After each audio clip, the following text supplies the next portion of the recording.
What is up, YouTube? This is Greg. I have Brian and Des back with me here. We are back. The Showstoppers are back, finally. What is up? Hey. We got a lot we got to talk about. We got a lot that we've missed. We're going to try to catch up as best as we possibly can. Knowing that this is actually a wrestling show, podcast, whatever you want to view it as, we're going to go ahead and start with WrestleMania 30, and then we'll go ahead and follow with other topics. Obviously, it's a lot to talk about in the wrestling world. One of the reasons that motivated us to go in and get everything running again here.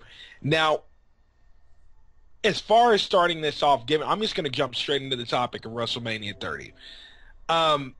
Possibly what we witnessed there, for any wrestling fan, if you can grasp the concept of this was something almost like, I would say, a movement. Don't you guys? I really think that we're shifting into a new era. I would definitely agree with that. I would agree with that. I mean, and it's not only, and when I say WrestleMania 30, we got to look at the Raw after too. Yeah. I mean, the Raw, it was an integral part of that new era. Exactly. Right. Exactly. Now, as far as the way that they got everything done here, when you look at the card, and this is what I'm so impressed with, because WrestleMania 30 was actually relatively good. I thought it was a great card, and they worked well. They didn't do any kind of stupid fillers aside from the Divas match. They didn't have any kind of, performances from P. Diddy or anything, which there's nothing wrong with that. But this Mania was specifically about wrestling. The streak is broken. Dude, I can't wait till we get to that. I'm going to explain the reaction for that part if you weren't there. But, when you look at this, guys, who did they really bring in for this WrestleMania? Batista, in my opinion, he's a star, but he's not a big enough draw to bring in buyers or viewers like that. Nope. Like this WrestleMania, this is the first time within a lot of years, actually, where WWE, they didn't do America the Beautiful. They were all about wrestling, and they used their guys. They developed their guys like The Shield, like the leader of this new movement, Daniel Bryan, Bray Wyatt. I mean, where's your take on all of this? Brian, Des, what do you guys think? I think overall it was a pretty good WrestleMania. Obviously, I would change some things.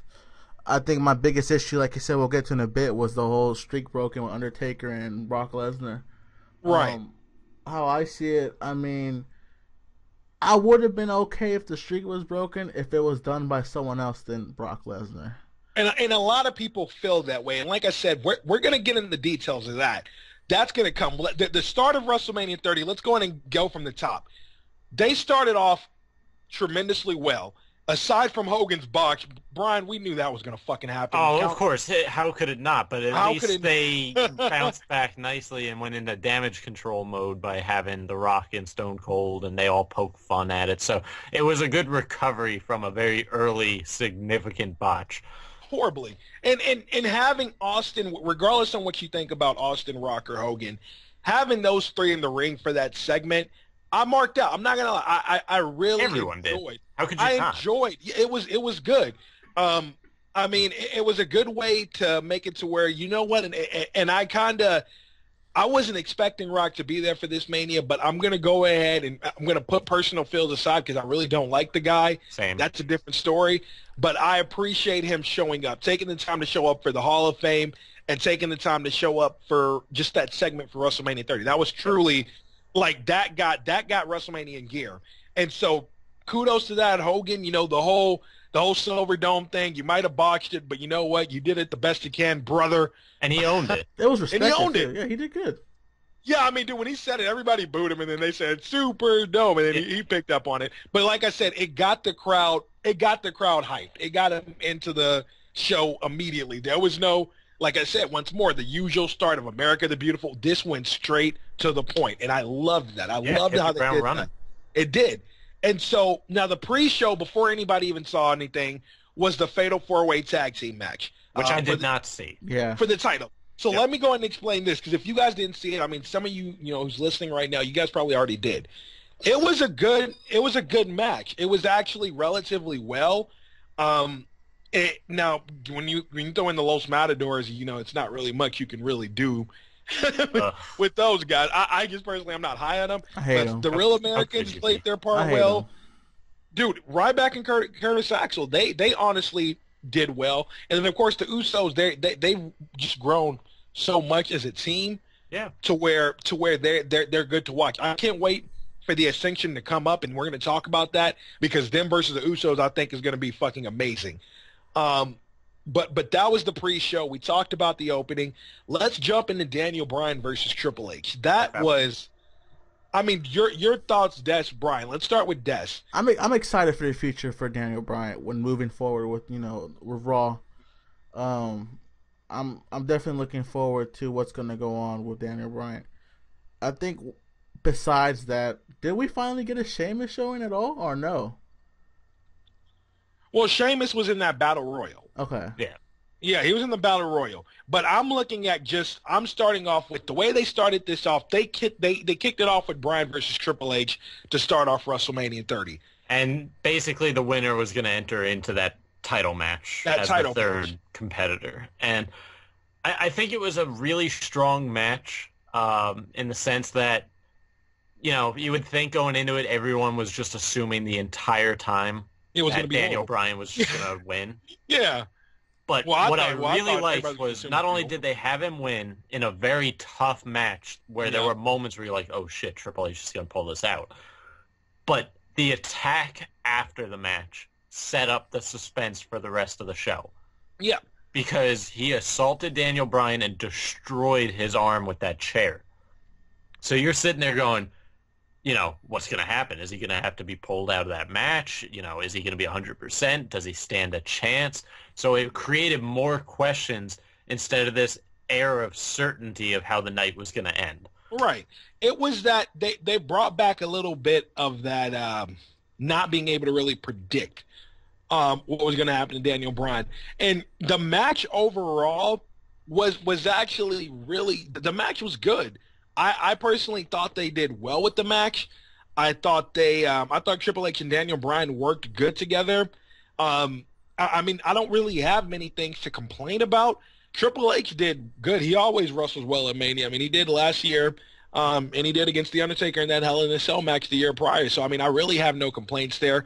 Kudos to both of them. Triple H, I mean, way to go ahead and understand. And a lot of people forget. I mean, I understand him and Stephanie are playing that authority role right now where they're trying to make it like, oh, we don't want Daniel Bryan over. Yeah. You got to remember, guys, behind the scenes, Triple H is responsible for a lot of what we're seeing going forward. He was responsible for NXT. Yeah, as far as and a lot of what I've been hearing and reading and everything like that is, Triple H, when he was married to Stephanie and still wrestling full time, had a lot of enemies and a lot of people, had issues with him because of how he did business. But ever since basically becoming that full-time front office executive, he's done nothing but earn people's respect. Right. And people love the direction he's taking. I love where he's taking. Like I said, I agree. He's the reason for a lot of behind-the-scene factors for what we're going to see going forward. And of course, there's some spots where it's kind of like, There are other spots where it's just kind of like, as far as like bringing back the New Age Outlaws, a lot of people aren't going to really agree too much with that. Yeah. But when you truly look at the bigger picture, Triple H is pushing, I feel, all of what we're going to see, and even right now, I mean, and he's convinced Vince, that the direction in which we're going, or where wrestling is going, is something that can benefit. And I mean, you look at the network; they got over 600,000 subscribers now. I believe they were expecting more than that, but still, 600,000 plus with them being live for just a few months. That's relatively good. If you keep building the product, it's going to grow. So, I mean, going back to the WrestleMania card, those two had a good match. Yeah. Shield versus Kane and the Outlaws. We kind of expected what that was going to be. I knew it was going to be an ass kicking. I like. Here's the pros and cons. Pros, I like how they put over the Shield to where they just. I mean, they made it to where the Outlaws was really not a competition for the Shield. They made it to where Kane was not competition for Roman Reigns. They really put over the Shield. The part I didn't like is if you were just going to have that squash match pretty much there, it didn't last even over 3 minutes. So if you were going to incorporate that into the show, or if you wanted to make it to where, look, go out and get your ass kicked and then get out the ring, make it at least 6 to 7 minutes. I mean, give some kind of tag team action. I think what made up for it in the length of the match was it still had that staple moment where everybody went, holy shit, with the double, triple powerbomb. Yeah, they had their spot, and that's why there's definitely more pros than cons, definitely. But you're right, though. With the way that they did the spot for that double powerbomb, as far as triple powerbomb with the New Age Outlaws, not Kane included. The way they did that, it was relatively well. It got over well with the crowd. We were into it. We were live. We enjoyed it. It was good, but just a little bit longer would have been better. But hey, Shield is still together. I'm glad they didn't go the direction because originally everybody was just waiting for the absolute implosion of the Shield. And I don't really know where they kind of dropped the ball with that because the Real Americans and the Shield, if you really look at the programming from a few weeks ago before WrestleMania, and they were clearly aiming to where, look, they're going to split up. Let's go on and put them in a match at Mania. And same thing went with the Real Americans. Jack Swagger and Cesaro were going to split up. Honestly, I think I know where the decision came in. And I think the decision was with all the call-ups, they were so afraid that all of a sudden breaking up a unit of 3 into 3 individuals, people would get lost in the card. Right. Yeah. Right. And every single individual of the Shield deserves a spot on the card because they're all 3 talented. So instead of breaking them up and then trying to squeeze people in, like maybe, Rusev wouldn't be ready. Maybe, you couldn't bring up Paige yet. All of a sudden, all those call-ups that they wanted to do and ended up doing wouldn't work because you have to work in Ambrose, Rollins, and Reigns all separately. So they're stronger still to the card and for the company as a whole. So they sat there and go, where can we go with this? That's true. And I think they realized that because like we said, that Raw clearly stated there's a movement going forward. And maybe keeping the Shield together is a key staple in this movement. That definitely, I think, could play a role there because when you really think about it, if you saw the end of Raw, you clearly will see where it's the Shield standing off against Evolution. Now it's the Shield and Daniel Bryan who are going to go against the Authority. Practically is what they sold on that. So it was pretty amazing to see that, and to have the Shield, now siding with Daniel Bryan. All 3 of these guys are going to be big stars. But I like the way they're going with it now because the traditional way to break up their stables is to always go where the 3 get into a fight, the 3 have a match. That's the end of it. That was the original plan. Thank you for not taking the obvious route. And from what I'm reading, it's supposed to be leading up towards a Roman Reigns one-on-one against Triple H. Triple H, right. Because Ambrose and Rollins are still going to go heel. We already could. I think they said they were going to. I mean, those 2 are probably going to stay as a tag team after Reigns, major push there, which is cool. I don't mind that. That still works. Yeah, I was about to say. So I mean, to have those 2 by themselves in the tag because team they don't have to break up the Shield to make them individuals. No, because one of the smartest things they ever did was with DX when they just kind of kept it on the back burner that it was the potential to do it at any point where they bring them back together. Yeah. So having that in the back of everybody's minds going, is the Shield going to come back? They could come back in this situation. It's genius to do it that way. Yeah. And if they leave the door open for that, because this has been one of their most successful stables within the last few years, actually. Oh, yeah. They destroyed Nexus, and we're not going to even start talking about that, but they destroyed Nexus. That deserves its own show. Yeah, seriously. Legacy did not go to the full potential that it could have been.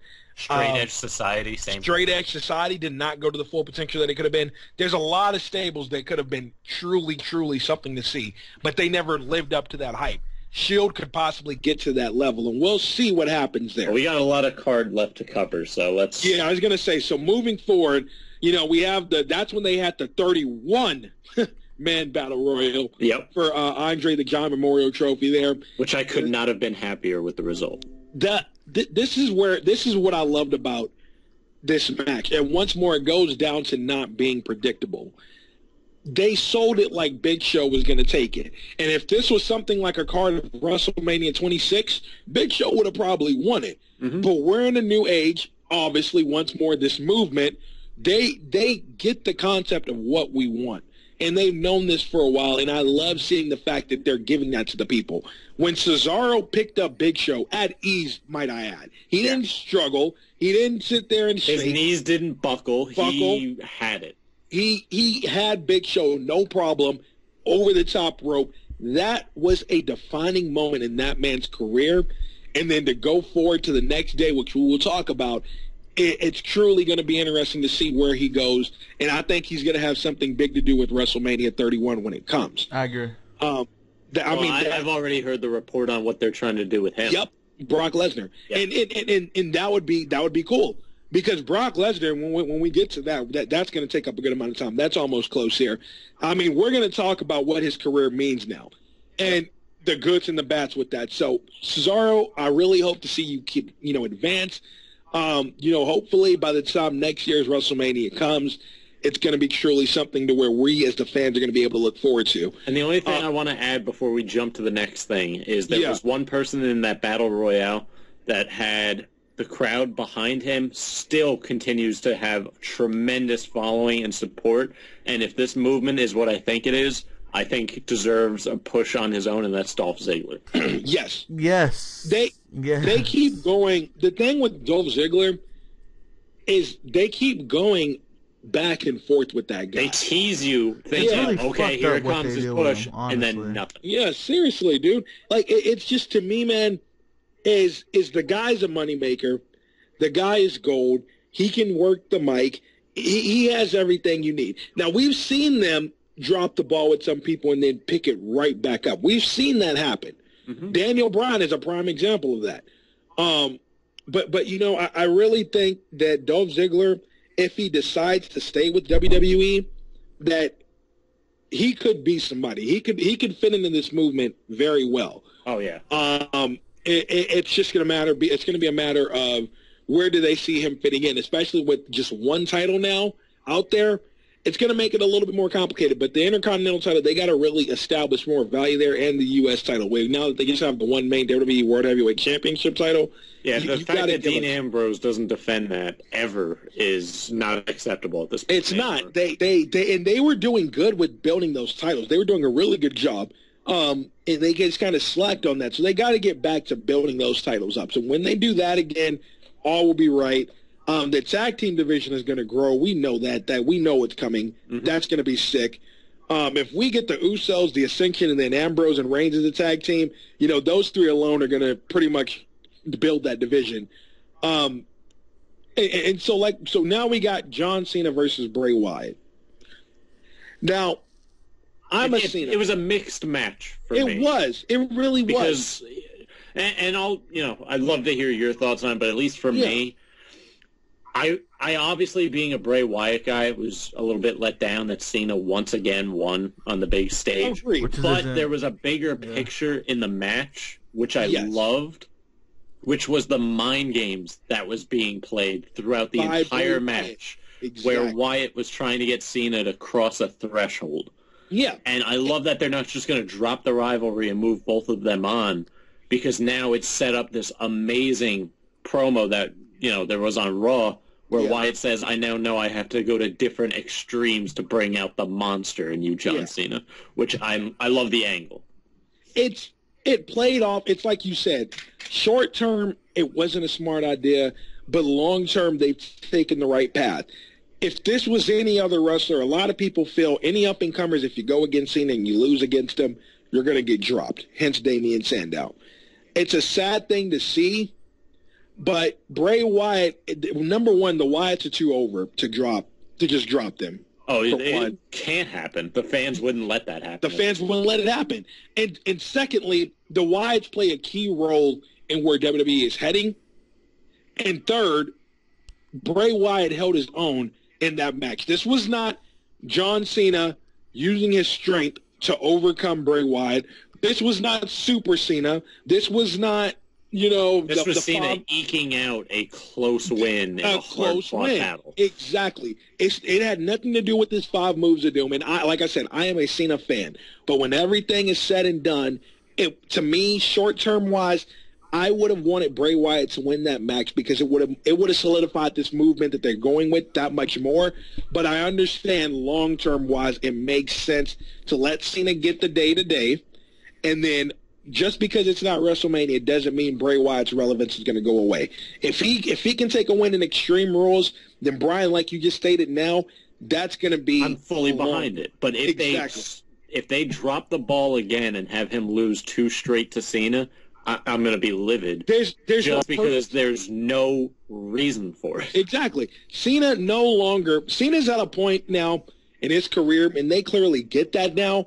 After he fought The Rock, a lot of people in Cena's position, if you look back in the past days, when they have big matches like that, they go away. Goldberg went away. Yep. Hogan went away after a while. After they have big matches like that, they go away, which pretty much makes it to where they don't need another match at the next year's WrestleMania because some of them weren't even there at the next year's WrestleMania. So Cena's been going strong since, 2020, actually. 20. When he won the U.S. title for the first time. Yeah, exactly. It's been forever. So it's been a long time. So I like the fact that they understand now there's not much more that this man can accomplish right now, but let's get him to go against these new guys so we can help get this, over with them. And Cena said it on Raw. He considers himself the measuring stick, and for anybody to cement themselves at the top of the WWE, they've got to go through him. Well, here we go right off the bat with one of those guys who's already established but wants to be at the top. And Bray Wyatt's next stop after beating Cena would be, as far as whatever you throw at him, it would be suitable. Whatever you promote him as, it would be suitable because they have the fan base they need. So that was overall, it was a good match. I understand that Cena's win, had its purpose. I still don't agree with it because I don't think he needed it. But whatever the case, don't let Cena win again in Extreme. They have something rare in the Wyatts, and I like to call him a utility person. Yes. Because he can go up against any face, but he's that rare person that can also go against a heel. Yeah. Because he's over like a face, but he's a heel. And it's kind of like Punk was that way, where you can send him up against anyone, and the matchup and the story makes it work. Telling you, man, it's gonna be truly something to watch going forward for these next few weeks for their segments, and let's see what happens at the Extreme Rules. So that match once more overall was good. Now next is the heartbreaker, Brock Lesnar, Undertaker. Oh my God, let's get to it. That arena. I've never heard that many people so quiet. Bro, Brian, you were at Mania with us last year. I was. Now, just for the listeners to know, I've been in a WrestleMania since WrestleMania 24. I've seen reactions. I've witnessed individuals get very frustrated with losses, get very frustrated with wins. I've seen it all. I've truly seen it all. At WrestleMania 30 on that night, when that 3 count was done, that whole arena, you have to picture almost 80,000 people standing in shock. I would. That's too. exactly. I was in shock for watching it. I mean, the viewers were in shock. The energy went to an all-time low. I was at a restaurant packed with wrestling fans watching on TVs all around the place, and initially at the restaurant it was a little different than if you were there live, but at the restaurant it was just this. You felt it. 30 seconds to a minute of just shock and silence before the split reactions began, where people either flipped out or were ecstatic that the streak was finally over. Exactly. And when you look, like, I never forget, the one thing that's going to stick in my head is when they sit there, and we're going to get into the confusion that the ref and everybody displayed. There was a bunch of confusion. Oh God! When that 3 count was done, nobody knew what to do. Nobody knew what to say. There was a long delay before Brock was announced the winner. His music didn't hit for like a few minutes. All we heard was the bell. That was it. And you look up on the screen, and when you see 21-1, that has to be the most defining moment in wrestling history I have ever witnessed in person. It has to be. That was amazing. And you probably couldn't hear it at that place, but for the broadcast, the most telling part sitting at home and watching was Paul Heyman. Paul Heyman made that moment because he rolled in the ring, and I don't know if you've gone back and watched it yet, Greg. Yes, I have. I know exactly. He just screamed, "Oh my God," for a solid 30 seconds with just such shock and excitement that you're like, what did I just witness? It just fed that shock. Not only that, but the promo that Heyman cut after that on Raw, oh my gosh. Kills, didn't you think that it was like an accident? It wasn't meant to happen? I did. I honestly was convinced that was not how it was supposed to end because there were just so many signs. So this is what I've gathered. Now, I mean, a lot of you guys, you probably are aware of F4W online. You're probably aware of No DQ, WrestleZone. If you're a wrestling fan, you know these things.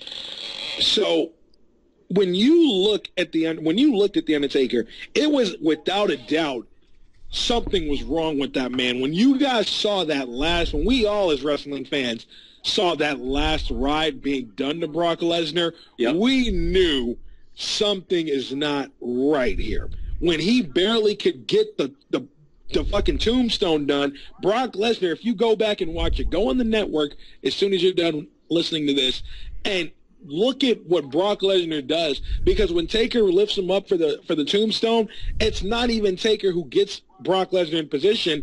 Brock Lesnar has to go there himself to sell it. So, but without a doubt, and I said this as soon as he lost, Taker had a concussion. He got a concussion in that match. Now, a lot of question is we don't know where it happened. We don't know when it happened. But Taker had a concussion. The way that match was, now, it does not change the fact that Brock Lesnar was supposed to win. Unfortunately, whether you agree with it or not, they kept that on the DL. Brock Lesnar, ladies and gentlemen, was supposed to win that match. Without a doubt.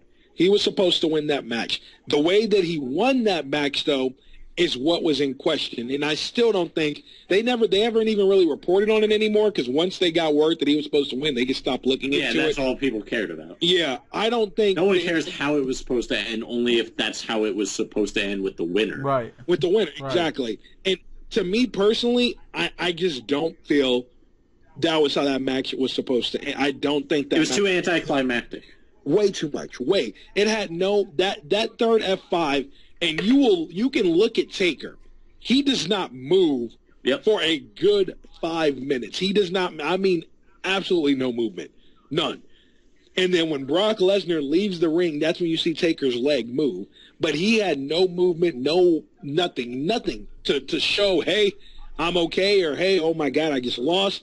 He didn't show anything. And he was rushed to the hospital right after that. So whether they're going to tell us or not, I don't care what WWE says. I don't care what the dirt sheets say.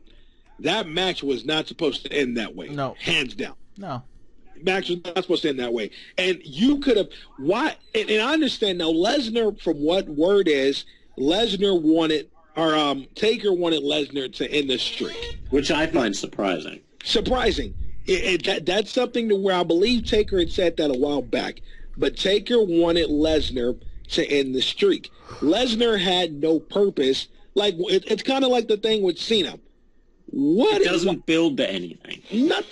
Nothing. You could have used somebody along the lines of Bray or along the lines of Reigns to give that major win to. Yep. Because Daniel Bryan's already about. I felt it could have been someone else. It could have been someone else. Well, you know what? At that restaurant, the same thought was flowing throughout the entire place. Whether you were happy the streak was over or you were crushed, every person agreed on one thing. If the streak was going to end, why wasn't it last year to Punk? That too. Because, and I'm sure... But don't you think the reason why they didn't give it to Punk... Let's play a little bit of alternate history. If it had... I would be 99% certain that CM Punk would still be with the company right now. He would right now. That is 100%. And he'd be one of the hottest commodities, writing his own stories, getting everything he wanted out of it, because he was the one that ended the streak. Exactly. You don't let somebody who ends the streak walk away. Dude, it was... it's just when you really consider this stuff... And Punk must have been livid. Oh yeah, that's what I was about to ask. How do you think Punk feels after that? Oh, exactly the way Greg said. He's he can't be anything but frustrated. And that kind of lowers the chances of him coming back at all, huh? He hates Brock. He's not going to be pissed at Brock. No. I don't even think he'd look at Vince and go, really, Vince? Yeah. I think he'd be angriest at Undertaker for picking Brock instead of Punk. And it's not going to help the case right now. It's not going to help the case as far as what they're trying to do. But what else can be done? If Taker wanted to go that route, okay, that's fine. But when everything is said and done, it is what it is. Taker, no matter what anybody says, that match did not end, and I think that's why Taker was so upset when everything was done. That match did not end. His last match, he went out with not even probably remembering how it ended. Well, because I he don't had believe a concussion. that's his last match. No, it's not going to be. He's going to be back. But I like this. But see, once more. Now let's look. This one, how we talked about the short term. We knew Lesnar shouldn't have won that. But let's look long term. We know now that Sting is going to be there. The contract's in Sting's hands. For anybody who doesn't know, Sting is going to sign with WWE. All he has to do is send it back. The contract is in Sting's hand. So this is where I understand the streak ending. This was good timing for the streak to end, just the wrong person to end it. Wrong person to end it. So the reason it's a good time for the streak to end, nobody wanted Taker versus Sting with the streak on the line because it would still be about the streak. Taker would have nothing to lose if he went and gets Sting at WrestleMania because that streak would have outshadowed Sting versus Taker. That's why I feel there's a bittersweet side to this because now the streak is gone, and all you have left down that road is The Undertaker versus Sting. But now there's another concern, and that's Taker's health. See, and this is where I think Taker health-wise, see, there wasn't anything reported health-related wise that was wrong with him. He just suffered that concussion. No, his neck got messed up. They thought he broke his neck, but that was off of a move, though. Yeah. How old is he now, by the way? Almost 50, I think. Wow. Yeah, Taker. I think that concussion is what messed everything up. But once more, I mean, who knows? It's all speculation. It's all speculation at this point. It's going to be. We'll see what happens. Sting is going to be there when the time comes. But overall, that's got to be something that has more than just a couple months build, though. They've got to do that well. 6 months before. It's going to be more. Yeah, because I think Sting. I honestly think Sting was supposed to come out that Raw, but Taker just they changed something. No, he was there though. They reported he was backstage, but he wasn't cleared to go out there because of the concussion. Well, exactly. So I'm about to say. So whatever the case may be, it's just been delayed. I think it's going to happen still, but we'll see. I mean, the AJ, the little Divas Championship Invitational, not worth noting. Not worth talking. It was to build to Raw, believe it or not. A WrestleMania match built for a Raw show. For a Raw show. Because we're calling this the reality era. That's what I think that's the word. That's what really is what they're looking at. They're calling this the reality era. And with the reality era, like you said, that win that AJ did only ushered the way for that. Mm-hmm.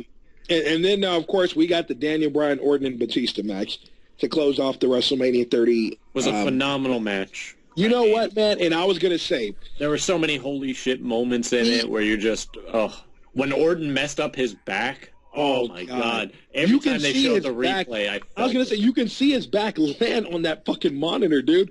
Like it was truly split his side open, and blood. I'm like, ugh. This is the thing. We know Randy Orton can wrestle. We are fully aware that man is a great wrestler. Yep. Never took that away from him. Batista, I have to give credit where it's due. He performed better than what I expected on that match. He did really well. He played his role as the third man in that triple threat or whatever the case, however you want to look at it. Because Daniel and Randy Orton carried the match, I still think. Oh, how could they not, though? They've been wrestling nonstop for years. Right. Batista's had 1 or 2 matches since coming back. But Batista played his role well, though. Yes. I'm not taking anything away from him. Yeah. So, I mean, kudos to you on that, Batista. You did a hell of a job in that match. Putting the match over. Overall, I mean, having Daniel Bryan win and having the confetti, the celebration, it was amazing. It was how the night was supposed to happen, and it let the fans know that changes now. PG era is done. That changes now. We're not going to sit here. It's almost like when Vince came on TV. Be careful about declaring an end to a PG era, because you don't know, this could be a new era, but it might still be in the PG realm. It's probably still going to be rated PG. But still, the product that we're getting now is much better than what we saw at 20. Oh, hands down. I mean, they've done really good with this new reality era by far. And so now WrestleMania... I want to call it the indie era, because everyone that's getting pushed was in the indie circuit. Right. And the only thing that they're fucking missing... God, I really wish CM Punk in them. I really know. He'd be the poster boy for this with Daniel Bryan. It'd be perfect. But it is what it is. Whatever the case may be, I mean, I think we've all accepted the fact now Punk is done. For whatever reason, he may come back, he may not. And I don't know if I'm on the record, but I at least want to say it while we're just briefly on the topic. I have no issue with it. I don't sit there and go, how dare he walk away. I think Punk should do whatever makes him happy. He was worn down, tired, injured, all that stuff. There's more important things in life than our entertainment. Keel, Greg, what's the percentage? Yeah. I want to ask you guys, Greg, what's the percentage he comes back within the next 2 years? Punk? Yeah. I say 40. Oh, look at that. Yeah. It's not a 50-50, but, the chance is certainly there. Okay. Now, wasn't it allegedly that he's trying to work with MMA or martial arts, something like that? Well, that was what people expected because it's a huge passion of his, and he does it in his spare time, but who knows? That's all speculation, too. Anything going on with CM Punk's personal life is exactly that, his personal life. It's exactly. No one knows anything. He got off Twitter completely, so there's just no guessing. Right. Whatever's going on with him. I mean, he's getting married apparently soon or something like that, or he got engaged to AJ. Wow. Yeah. Yeah, he's got... I'm not going to rule out... It's just... Ultimate Warrior is the true... Ultimate Warrior and Bret Hart are the true definers of never say never. Right. Yes. They really are. And that's why, for whatever reason, Punk, their situation was small. It's not going to carry over. I don't think it's going to make it a big deal. I think somewhere down the line, we will see the light. And if he stays with AJ, that's just another case to make it more likely that he'd come back, because are you really going to stay on shitty terms with your wife or fiance's main... Right. And it's not going to be right to let AJ leave the company because of Punk's... because they treated AJ well. She ran the Divas division for a good time. She's probably... And whether you agree with it or not, almost all of my Mark fans are going to fucking agree here. AJ brought back the Divas division. I'm sorry, it wasn't Total Divas. It wasn't anybody else. No. AJ made the Divas division cool again. Because she could wrestle, and she had the best mic skills of any diva that I could ever Hands down. think of. Hands down. There's no ifs, ands, or buts about it. There's no really arguing that. It is what it is. She's done what she needed to do. And so going forward, I only hope that, with bringing Paige up now, we got nothing but awesomeness, dude. So, all right. Aside from that, WrestleMania 30's wrapped up there. Raw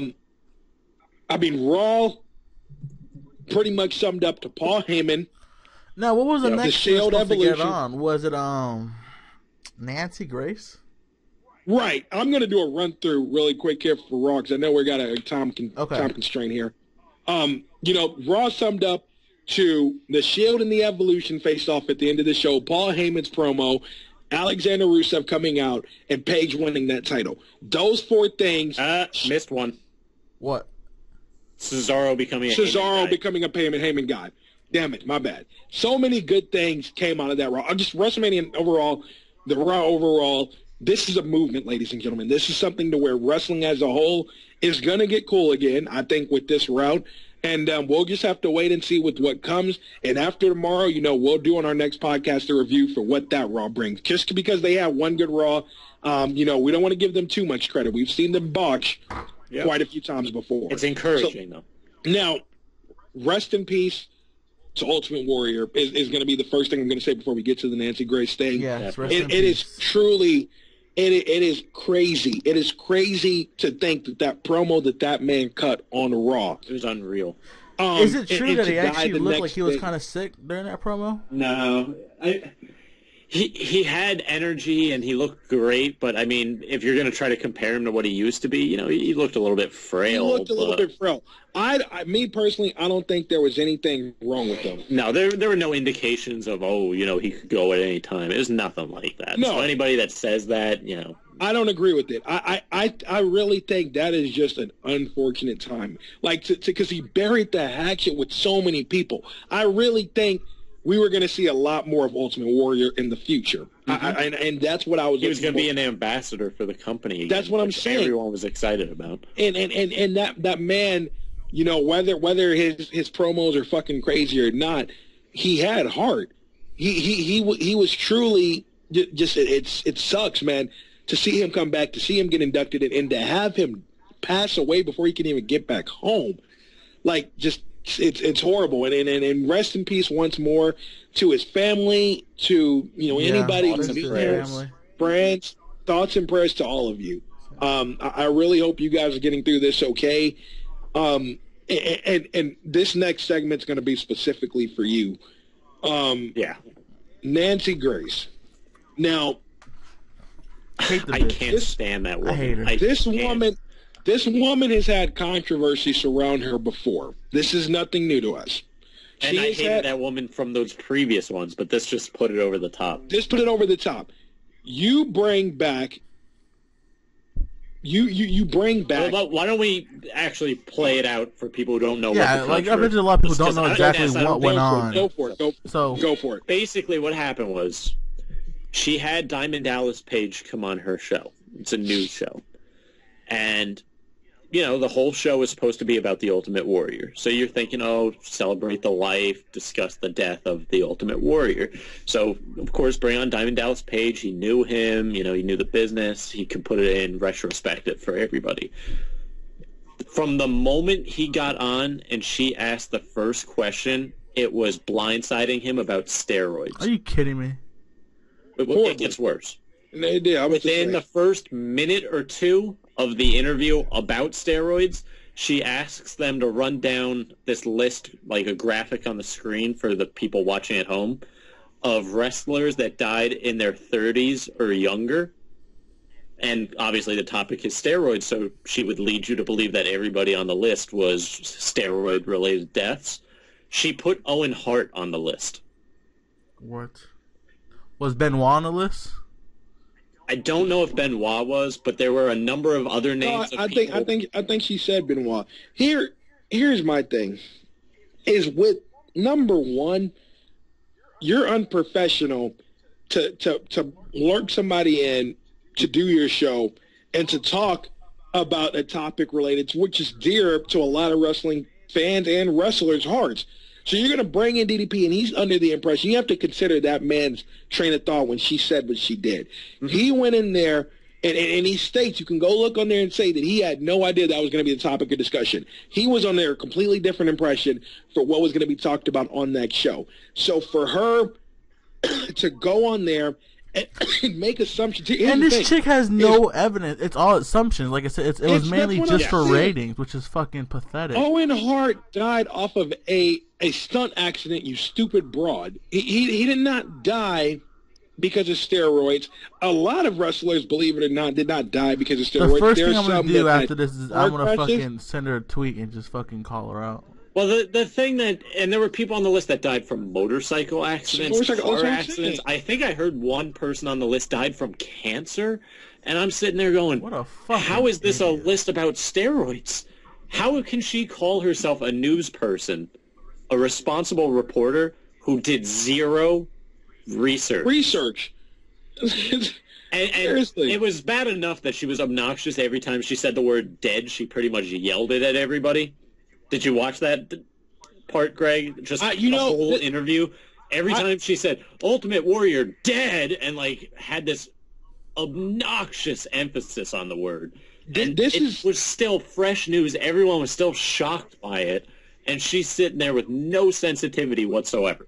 You know, and a promoter that's here in San Antonio, he had made a post on Facebook when this all happened, and he made a very clear point. We all obviously do not agree with Nancy Grace, but sitting there and giving her the publicity and giving her the reaction that we are, she does not deserve it. That's why I have not watched the videos, because us going there, giving her the hits, is going to put her in demand, practically. She should be canceled. In which they have petitions going around already for that. Wrestling. And I will sign every one of them. Yeah, it's just, that's disgraceful. And to disrespect that man's family within not even, 24 hours? It was a little after 24 hours maybe, because you want to get in your big news report and say as far as, you think all of this is happening because of steroids? Do your research, lady. And that's what this is about. It's not me being a wrestling fan taking offense because she went after wrestlers and all us fans go up in arms. It's just the sheer fact that she calls herself a news person but does zero reporting and just irresponsibly reports stuff as fact that it couldn't be further from the truth. Yeah, so that's why I support her cancel. It was poorly done. I really hope that either she gets common sense or she hasn't even apologized yet. It's shocking to me.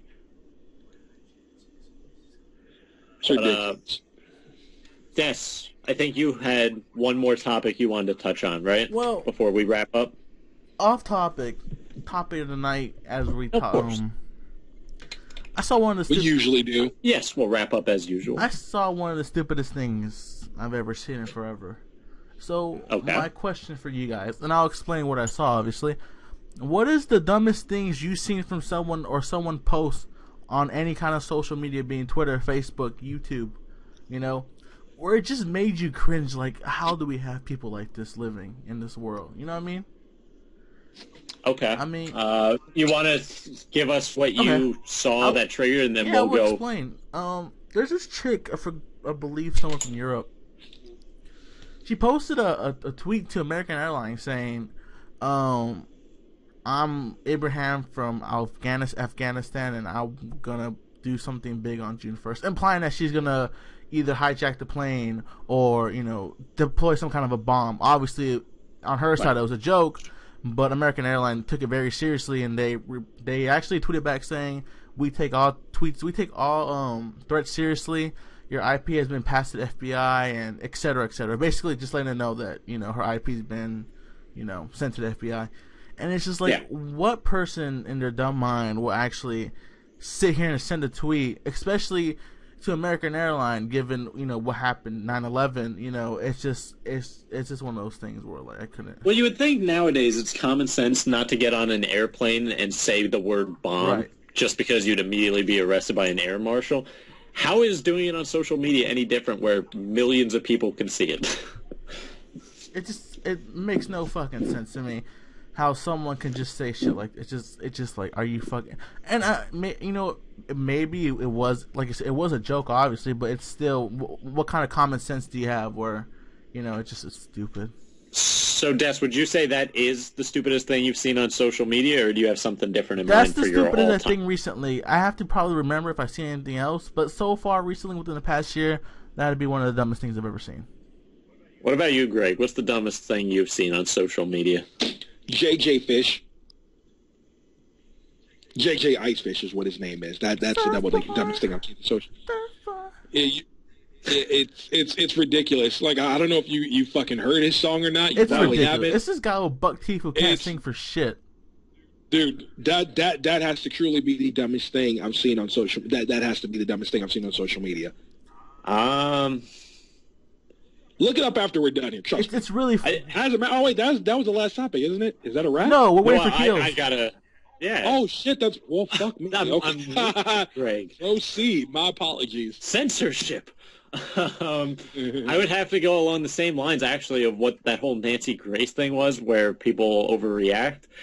I would say the dumbest thing I've seen on social media was that person Suey Park calling for Stephen Colbert to have his show canceled for being racist, when the quote was taken out of context and it was actually mocking something that he viewed as insensitive to another race. That was stupid.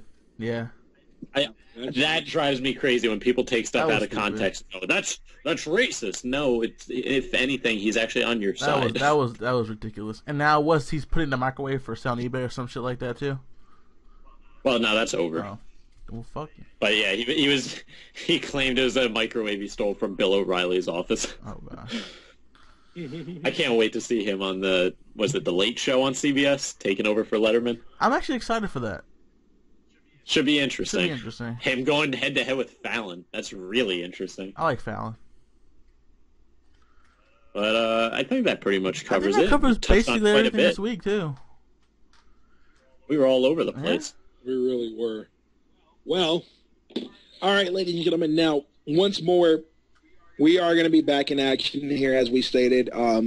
As far as our next week's podcast, we'll get it out sometime around, I'd say, probably around middle week next week there. We'll have it out. Hopefully, we'll be able to go in and touch base once more on Raw. Get caught up on that. Get ready for the new movement that wrestling is going to be providing here. Any other new topics that are going to come up, we are going to go in and talk on those and take it from there. We'll also make sure to be active on Twitter and Facebook more. I know I'll be running the Twitter page as well. And just explore, maybe try to, make sure you guys follow us on Twitter as well. Everything will be linked down below in the description. It'll be our Twitter and then our own personal Twitters as well. So if you guys want to get, if you guys want to contact us, I mean, this is probably the easiest way to contact us as well, So definitely helps. And I think next week we can say, we'll obviously center around wrestling like we typically do, but since we won't have as much to catch up on, I think we'll get to jump into some other fun stuff. Yeah, most definitely. Alrighty, well, with that being said, you heard my team here. We'll provide you guys with the content. Keep up with us in wrestling, gaming, music, and anything else related. I'm Greg. We got Des. We have Brian. Later. ShowStoppers.